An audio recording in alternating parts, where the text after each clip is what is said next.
Olá pessoal, sejam bem-vindos a mais um vídeo do canal Eletrolab. Você já ouviu falar em Snubber, circuito RC, filtro? Snubber é o que a gente vai ver aqui. Muito utilizado esse tipo de filtro aqui em circuitos de acionamento por tiristores, em circuitos de acionamento com chaves tipo MOSFET e outros transistores. É um circuito de proteção. É um circuito que evita a queima do seu elemento que está chaveando o circuito. E eu vou explicar por quê. O grande lance desse vídeo aqui vai ser não explicar somente o porquê, mas como calcular o Snubber. Geralmente é raro você encontrar alguma literatura que fala sobre o cálculo do Snubber. A gente utiliza normalmente alguns padrões pré-determinados. Olha, esse daqui funciona bem com capacitores de tanto e resistores de tanto, mas você não sabe por que foram escolhidos, né? Então, muitas questões aqui no canal perguntando, olha, como é que eu calculo o Snubber? Geralmente eu respondo, existem alguns padrões, alguns valores pré-determinados para aplicações em AC, por exemplo, em dimers. Você tem já valores pré-calculados, usa esse daqui que funciona. Mas por que aquele valor é aquele lá? Vamos entender aqui como fazer o cálculo de um R e de um C para o circuito Snubber de uma carga indutiva, ok? Existem alguns outros tipos de cálculo, por exemplo, para uso com tiristores, triacs, SCRs, você tem algumas fórmulas prontas de fabricantes que ensinam a calcular o C e o R para esse tipo de circuito. Aqui nós vamos tratar mais o foco na carga indutiva. Que carga indutiva é essa? Pode ser um motor, pode ser um relé, pode ser sempre uma carga que haja algum tipo de enrolamento, ou seja, que tenha uma característica de indutor. E nós vamos tratar isso aqui. Primeiro, a grande coisa do Snubber é justamente isso, proteger o elemento que está chaveando. Eu coloquei aqui um símbolo de uma chave. Essa chave pode ser um transistor MOSFET, por exemplo, tá? Botei a chave só para exemplificar. Esse circuito aqui, eu tenho aqui a minha bateria, a minha fonte, um resistor, que vai limitar a corrente, a minha carga, pode ser aqui um relé, pode ser aqui um motor, tá? Eu representei ele como um indutor. Uma chave, essa chave, como eu já disse, pode ser um MOSFET, pode ser um transistor. O circuito Snubber aqui como opcional. Nós vamos ver na teoria e vamos ver na prática, porque eu montei um circuito para a gente ver o que acontece quando eu tenho Snubber e quando eu não tenho Snubber. Isso é muito interessante da gente ver no osciloscópio. Ok? Então vamos lá. Primeiro partindo para a questão teórica. O que acontece? Eu não tenho, vamos ignorar aqui que eu não tenho Snubber, né? Então, quando eu fecho o circuito aqui, o meu transistor fechou, eu começo a circular a corrente, a minha carga é alimentada, a minha carga indutiva é alimentada, meu motor começa a funcionar, meu relé atraca, ok? Bom, o grande problema não é na hora que você liga, é na hora que você desliga. Quando eu interrompo aqui a corrente, o meu MOSFET abriu, a minha chave abriu, a corrente deixa de circular, correto? Qual é a característica principal de um indutor? Ele resiste a alterações súbitas decorrentes. O indutor não gosta de ter a corrente reduzida ou aumentada. Ele vai procurar manter aquela corrente constante, sempre. Então, quando eu interrompo aqui, eu corto a corrente. O indutor ele vai tentar continuar mandando aquela corrente. Como ele não tem caminho para circular, vai haver um aumento direto do campo elétrico aqui. Ele vai aumentar a tensão nesse ponto. Para quê? Para compensar a falta da corrente circulante. De modo que a energia que está armazenada aqui nesse indutor vai se transformar dessa energia aqui aumentando a tensão para compensar, até que ela colapse. Mas antes, pessoal, lembrando que a PCBWay, que faz as placas profissionais aqui para o canal, está completando 8 anos de vida. O aniversário da PCBWay com a série de promoções. Cupons instantâneos, basta clicar, conforme a sua compra você tem um desconto automático. Também alguns sorteios e promoções com descontos até 50% nos serviços que eles já prestam. Aqui um sorteio automático de brindes e descontos. Vale a pena dar uma conferida. Eu vou deixar o link da promoção do 8º ano aqui embaixo para vocês darem uma verificada, ok? Voltando para o nosso vídeo. Repare que ela vai fazer isso e vai deixar esse ponto aqui extremamente positivo. Fazendo isso, eu vou ter uma diferença de potencial aqui na minha chave muito alta. Muitas vezes, mesmo eu alimentando aqui com a tensão baixa, por exemplo, vou alimentar isso aqui com 9 volts, eu posso ter centenas de volts. Nós vamos medir isso aqui, nesse ponto. E muitas vezes o meu MOSFET não suporta isso. O meu MOSFET pode ser para 60 volts, para 40 volts, até para 100 volts. Às vezes um pulso desse, mesmo que seja um pulso extremamente rápido, é risco de você queimar o MOSFET, justamente por esse pico que acontece aqui, ok? O que o snubber faz? Quando essa tensão crescer aqui e a chave estiver aberta, o caminho para circular a corrente vai ser por aqui. O capacitor vai carregar com a energia do indutor e depois vai dissipar pelo resistor e conectando ao terra, ou seja, ele vai fazer um desvio aqui. O valor é importante porque eu preciso carregar com uma capacidade próxima ou semelhante à carga do meu indutor. Então, o cálculo vai ser em função das energias. O resistor idem em função da corrente que vai circular aqui. Por isso que nós fazemos um cálculo, para ter o melhor snubber possível para aquele tipo de circuito. Ok? Então, basicamente é isso. O snubber vai proteger, desviando esse acréscimo de tensão que vai acontecer aqui quando a chave estiver aberta. Quando a chave estiver fechada, esse circuito aqui, ele é transparente, ele não vai mais funcionar, é transparente para o resto do circuito. A corrente vai circular através do melhor caminho aqui, né?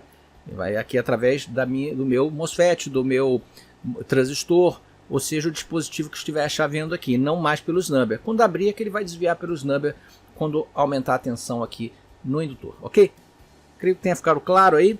Vamos então partir para o cálculo. Como é que eu faço o cálculo desse snubber? Vamos lá. Eu vou partir do princípio da energia. A energia armazenada nos elementos reativos. Quem são os elementos reativos aqui? O indutor e o capacitor, né? Então a gente sabe lá da física que a energia armazenada em um capacitor, energia no capacitor, vai ter a seguinte fórmula: o valor da capacitância vezes a tensão ao quadrado sobre 2. É bem simples, tá?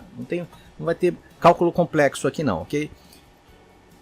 E a energia, isso aqui é energia de capacitor, tá? E a energia do indutor? A energia do indutor, energia de L, vai ser a indutância, o valor da indutância, vezes a corrente ao quadrado sobre 2. Ou seja, são fórmulas bem similares. Aqui só muda para indutância, aqui capacitância, no caso do indutor vai ser corrente e no caso do capacitor vai ser tensão. Bom, eu fiz um experimento aqui, medi um determinado indutor e descobri a indutância dele. Nesse cálculo é importante você conhecer a indutância. Você vai precisar de medir essa indutância para poder fazer um cálculo mais preciso, né? Então, eu vou colocar aqui a indutância que eu medi aqui desse indutor, foi de 16,5 milihenries. Então é 16,5 milihenries. Tá? O meu indutor tem esse valor. No experimento que eu vou fazer, o R1 ele vai ter 15 ohms. Muito bem. Então, tendo esses dois, eu vou calcular o meu snubber. Tá? Primeira coisa, eu preciso calcular a corrente que vai circular aqui. Quando a chave estiver fechada, eu vou ter o R1L e eu vou ter uma corrente aqui. Vamos utilizar uma tensão, por exemplo, de 9 volts. Bom, com a tensão de 9 volts, a minha corrente I vai ser os 9 volts dividido pelos 15 ohms. Ok? Lei de Ohm. Então a minha corrente do circuito, essa corrente que vai circular aqui, ela vai ser de 0,6 amperes. Eu vou ter que trabalhar sempre com ampere, tá? Ampere, farad, poderia falar aqui de 600 miliamperes, mas eu vou trabalhar com 0,6 ampere porque é assim que vai entrar na fórmula. Então essa é a minha corrente. Eu já tenho a corrente para colocar aqui, já tenho a indutância. Então eu posso saber qual a energia que vai carregar nesse indutor. A energia no indutor, L, vai ser a minha indutância. Indutância é 16,5 milihenries. Eu tenho que transformar isso para henries. Isso vai dar 0,0165 henries. Tá? O trabalho da fórmula é em henries e em amperes. Ok? E a minha energia vai ser em joules. Então 0,0165 é a minha indutância, henries, vezes a corrente, 0,6 ao quadrado, dividido por 2. Ok? Bom, então vamos fazer essa conta na calculadora, né? Então deu 0,0165 vezes 0,6 ao quadrado, deu esse número aqui, dividido por 2.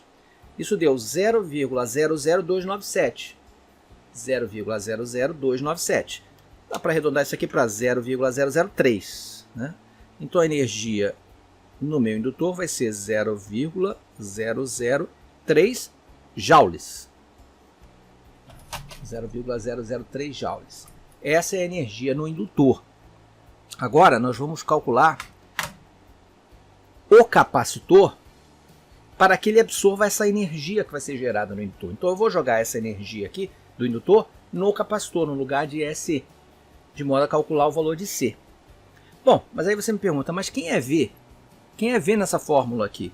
V vai ser a tensão máxima que eu vou permitir que chegue aqui. A partir daí, eu preciso ter o controle do meu snubber. Então, por exemplo, se eu tenho aqui um MOSFET que pode trabalhar até 80 volts. Por questões de segurança, eu posso dizer o seguinte, olha, eu não quero que passe de 40 volts esse pico. Eu quero que tenha um corte em 40 volts. Então eu vou trabalhar com 40 volts aqui. Eu vou colocar 40 volts aqui e vou botar aqui a energia que vem do indutor. E vou descobrir o capacitor mais adequado para esse cálculo. Tá? Então vamos fazer aqui o cálculo. Eu já tenho aqui a minha energia. A minha energia é 0,003. Ela vai ser igual à capacitância, que multiplica, atenção, lembrando novamente, eu vou escolher 40 volts. Por que 40 volts? Porque eu estou estimando que o meu MOSFET, pelo datasheet, suporte, por exemplo, 80 volts. Por segurança, eu quero que o pico aqui não chegue a 40 volts, ou chegue no máximo em 40 volts. Então, eu vou jogar 40 volts aqui. Esse é um valor estimado por você, dependendo da chave que você usar aqui. Você pode botar mais, pode botar 100 volts ali, pode botar o que você quiser. O problema é que você vai estar deixando aqui que o valor atinja os valores maiores. Então é melhor trabalhar com a tensão mais dentro de uma tolerância segura. Então eu vou colocar 40 volts, isso é ao quadrado, né? Porque V ao quadrado dividido por 2. Fazendo essa conta, né, o 2 multiplica aqui em cima e esse 40 ao quadrado divide. Né? Eu vou passar para cá multiplicando, vai dar 2 vezes 0,003, dividido, esse 40 ao quadrado, vai dividir aqui. Então, só representando aqui para facilitar, vai ficar assim, ó, C igual a 2 vezes 0,003, dividido por 40 ao quadrado. Vamos fazer logo aqui o 40 ao quadrado, a gente já sabe facilmente que dá 1.600, né? Dividido por 1.600. Esse é o valor de C. Então, 2 vezes 0,003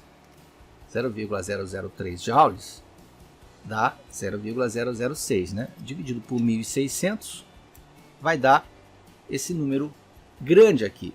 Esse número é em farads. Então, eu vou botar em notação científica aqui, por exemplo, e ele me disse que dá 3,75 elevado a menos 6 farads. Capacitância igual a 3,75 vezes 10 elevado a menos 6. Menos 6 é o que? Micro, né? Submúltiplo de micro. Então vai dar o capacitor mais adequado aqui seria 3,75 microfarads.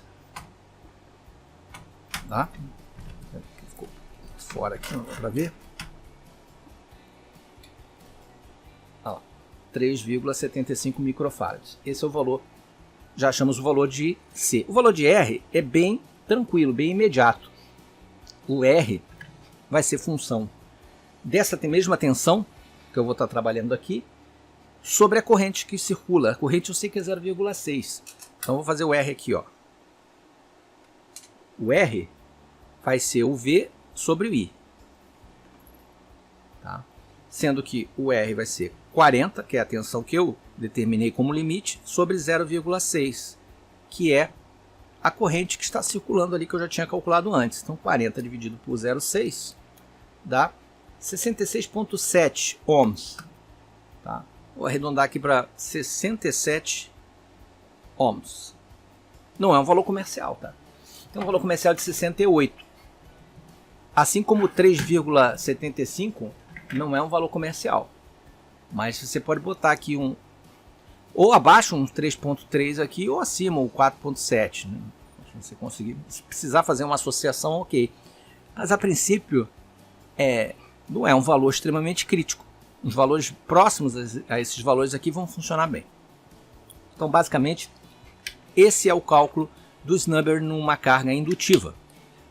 Eu vou agora fazer na prática, mostrar o circuito com um capacitor desse daqui e um resistor desse, fazendo o snubber com e sem ele num circuito igual a esse aqui, tá? 9 volts, 15 ohms e o indutor de 16,5 mA.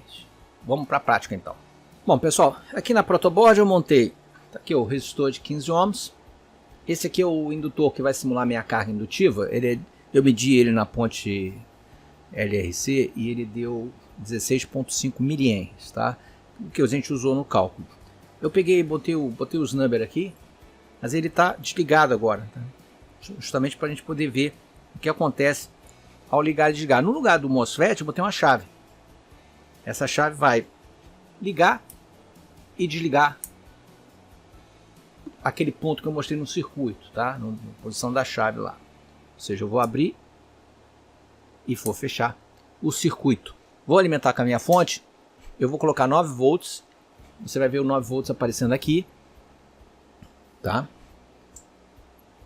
Tá lá. Estou colocando 9 volts aqui no circuito. Então, eu liguei aqui o circuito.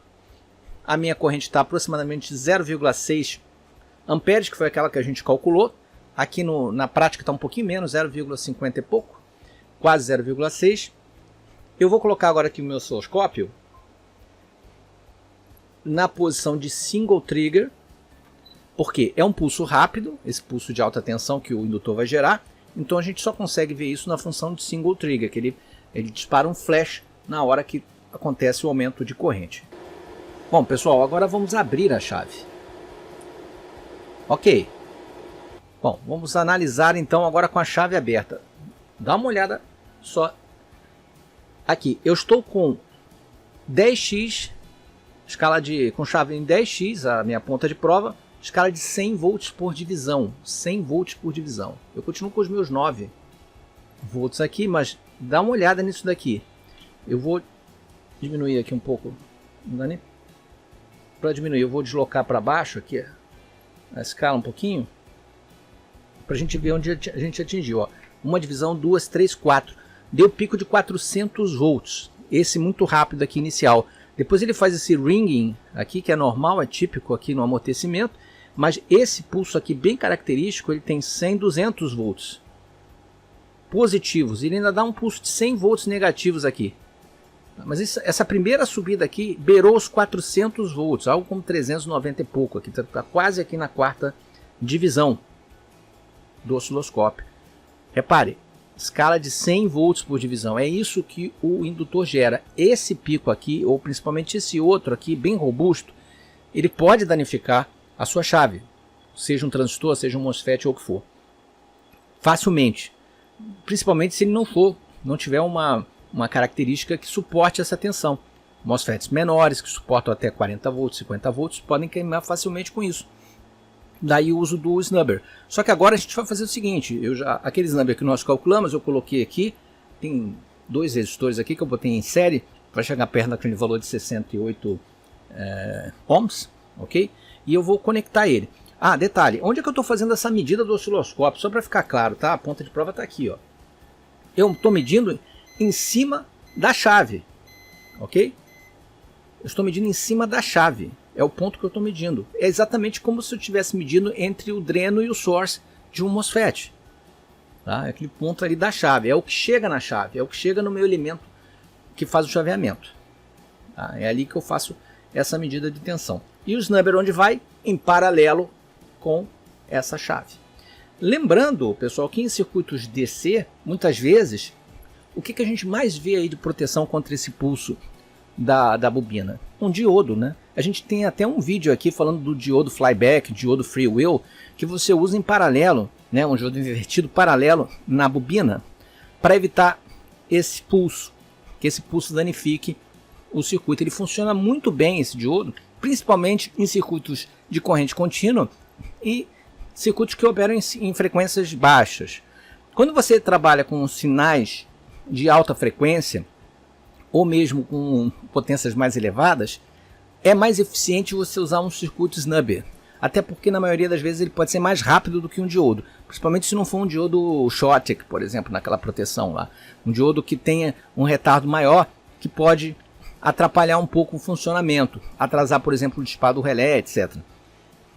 Então, muitas vezes para circuito DC, voltando. Onde eu uso um, onde eu uso o outro. Os dois podem ser utilizados. Mas basicamente o diodo é colocado mais em circuitos de corrente contínua e circuitos também que operam em baixas frequências e baixas tensões. Tá? Tensões maiores, frequências maiores, é interessante você usar o snubber. Tá? Por isso que o snubber é usado também contra disparos acidentais de tiristores que utilizam, obviamente, frequência de corrente alternada. Tá? Ele funciona bem ali também contra algum disparo de um transiente de alta frequência que possa disparar o teu tiristor. Então o snubber é preferencial nesses circuitos. Tá? Então vamos lá, eu vou agora encaixar o meu snubber aqui no circuito. Só encaixar aqui a perninha do resistor. O snubber agora, que é esse capacitor, esses dois resistores, está em paralelo com a minha chave. E nós vamos fazer a mesma coisa. Eu vou ligar, deixa eu zerar aqui o osciloscópio. Bom, colocando agora uma escala mais baixa com o snubber conectado, eu vou desligar e a gente vai ver o que acontece. Consegui um pulso aqui. Só que ele é um pulso muito menor, eu estou com 20 volts por divisão, então deu 20, 40, 50, aproximadamente 50 volts. O pico que eu tenho agora ligando a minha chave, muito menor, né? 4 vezes menor. E dentro, mais ou menos dentro ali da nossa expectativa de limitar 40 volts, né? Um pouquinho acima ali, talvez ali pela tolerância. Vamos fazer novamente? Ok, eu tive um pulso aqui. Para aproximar aqui. O pulso aqui agora foi de... Estou com 20 volts por divisão, então 20, 40, passou um pouquinho ali de 40. Lembra que a nossa limitação era de 40 volts? Olha, foi o que aconteceu aqui. É o pulso que eu tive ao desligar a chave. Portanto, protegendo o meu disparador, o meu MOSFET, o meu transistor, daquela tensão que eu tinha calculado. Ok? Dá para ver que o pulso agora é muito menor do que aqueles quase 400 volts que eu tinha quando eu não tinha o snubber conectado. Ok, pessoal? Então, essa é a aplicação principal do snubber para cargas indutivas, e esse é o cálculo com base na energia de carga dos elementos reativos, do indutor e do capacitor, que eu vou calcular para que absorva essa energia e que não permita que ela se desvie pelo meu elemento chaveador, protegendo assim o circuito. Isso vai evitar muita dor de cabeça nesses circuitos que aparentemente queimam toda hora um MOSFET, queima toda hora um IGBT, queima toda hora um TRIAC ou um SCR, ok? O cálculo para TRIAC e SCR é um pouquinho diferente, posso mostrar num vídeo, um outro vídeo, né? Porque tem um cálculo um pouquinho diferente, um cálculo recomendado pelos fabricantes, né? Tem algumas fórmulas práticas e diretas para você calcular o C e o R do snubber para tiristores. Essa aplicação aqui é mais focada para elementos de carga indutiva, embora no SCR você também possa utilizar cargas indutivas. Ok, pessoal? Espero que vocês tenham gostado, aí, que tenham assimilado algum conhecimento novo. Se gostarem, não deixe de clicar no like, de se inscrever no canal, que é muito importante, marcar o sininho de notificações, e até o próximo vídeo. Um grande abraço.